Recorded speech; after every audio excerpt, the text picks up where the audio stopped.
I turn to Mother Teresa to offer you a way to improve those negative environmental fields. The following 8 points are from Mother Teresa of Calcutta, followed by my comments on each of her suggestions. People are often unreasonable, illogical, and self-centered. Forgive them anyway. When you notice low-energy conduct of others, rather than allowing it to impact and infect your immediate surroundings, send them a silent blessing. When you forgive them, you choose to not be impacted in a negative manner. If you are kind, people may accuse you of selfish, ulterior motives. Be kind anyway.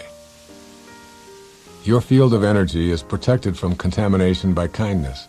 Kindness that comes from your heart will suffice to keep you from being dragged down into an energy field infected by false accusations. If you are successful, you will win some false friends and some true enemies. Succeed anyway.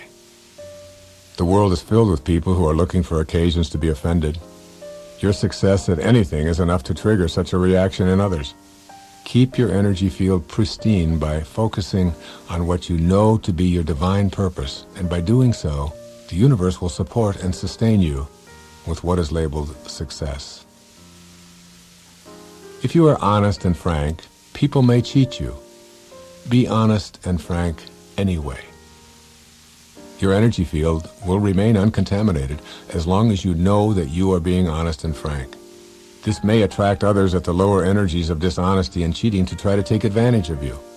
But you will not become their victim because you will have the sense of inner peace that characterizes higher and faster spiritual energy.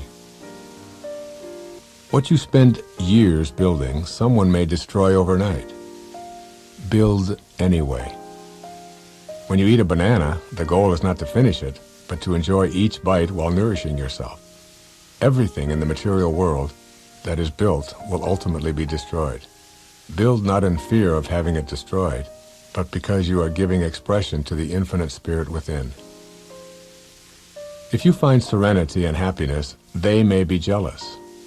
Be happy anyway. Happiness is an inside job. You don't get it from anyone or anything. You bring it to everyone in every event of your life. Others may be jealous, find fault with you, and say terrible things about you, but you are free to choose happiness for yourself. The good you do today, people will often forget tomorrow.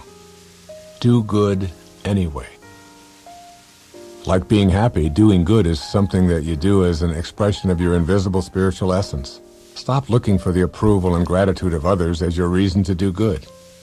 Ego, rooted in the material world, urges you to do what you do so that you will be remembered and rewarded as if life were a contest. Remind yourself to give love and to do good because that is who you are, and for no other reasons. And finally, Mother Teresa's last suggestion. Give the world the best you have, and it may never be enough. Give the world the best you've got, anyway. The best, as used by Mother Teresa, implies your highest, most sacred self. Others may attempt to contaminate your energy field by demanding more of you, or by criticizing you, or even by ignoring your efforts. When you return to your highest self, you are independent of those opinions almost instantly, and problems of feeling unappreciated are non-existent.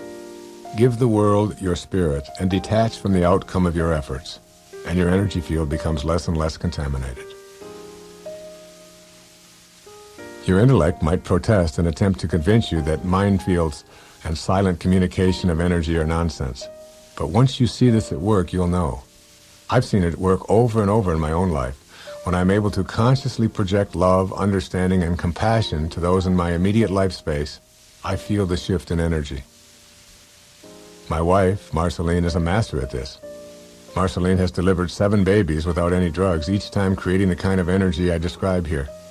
Moreover, she is now a doula, a woman who assists others in delivering their babies in an atmosphere where fear and anxiety are replaced with a calm, loving feeling of thankfulness for being able to participate in such a miracle. The closer you come to being in a dynamic state of grace in your thoughts and refusing to be in the fields of those who are projecting lower energy thoughts, the closer you come to being in God's mind field.